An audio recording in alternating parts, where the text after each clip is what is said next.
This morning, we're joined by 9 News race and culture expert, Dr. Rosemarie Allen, who's here to talk about how to help kids feel safe during uncertain times, certainly like the times we're feeling right now. Yeah, very important conversations. In fact, young children, for the most part, don't really understand global events or conflict. So should parents still be concerned about how this affects them?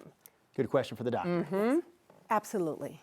While children may not understand war or where conflict is going on, they are very, very perceptive, incredibly perceptive.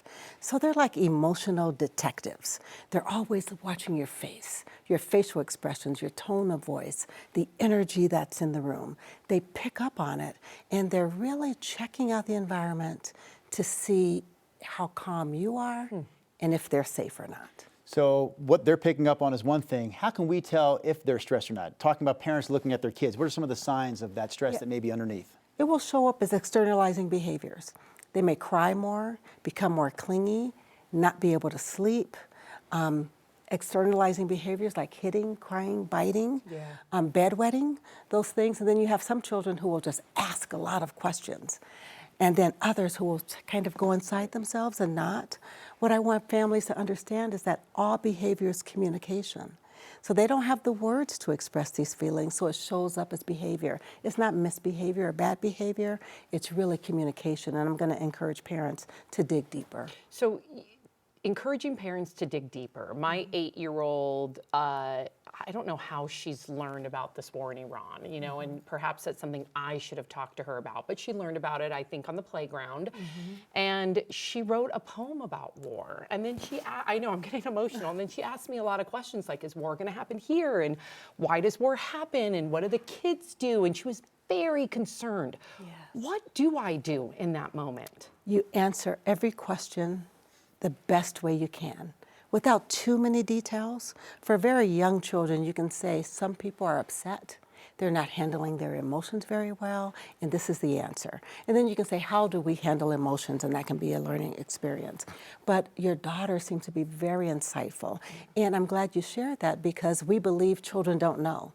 But they're picking it up. They're picking it up when you have the news on, when you're calling your sister, on the playground, teachers talking about it. So in the absence of information from us, then they draw their own conclusions. Answer the questions, help them understand that they are safe here, that our home is safe, and then ask, what other things can we do to make sure we feel safe? Great advice. So you mentioned kids picking up on the stress of adults. I think all parents realize that about their own kids, but what can parents do to sort of minimize that, to help so that their children aren't picking up on some of those stressors? Right. And Drew, we're stressed. Yeah. We're all stressed, but I think we have to really engage in self-care. And self-care is not always a pedicure or nails. Sometimes self-care is writing out your to-do list and getting things out of your head on paper and done. Sometimes it's just saying, you know what, we're all feeling a little tense, let's go for a walk. You can reduce your stress by making sure you have a predictable, consistent routine.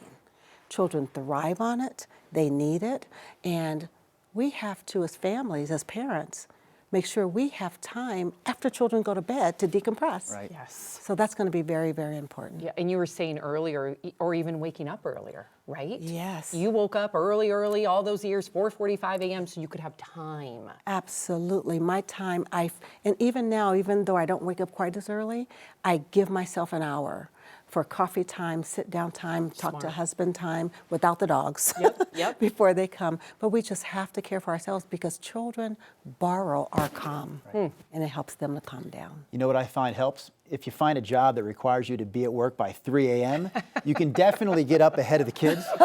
You get up ahead of everyone. That's not you time. No, it's not. That doesn't count as you time. But it is pretty good quiet time, I have to admit. I can't even imagine it. No, thank you. Dr. Allen, thank you for coming on board Thank today you for with us. having me. I appreciate it.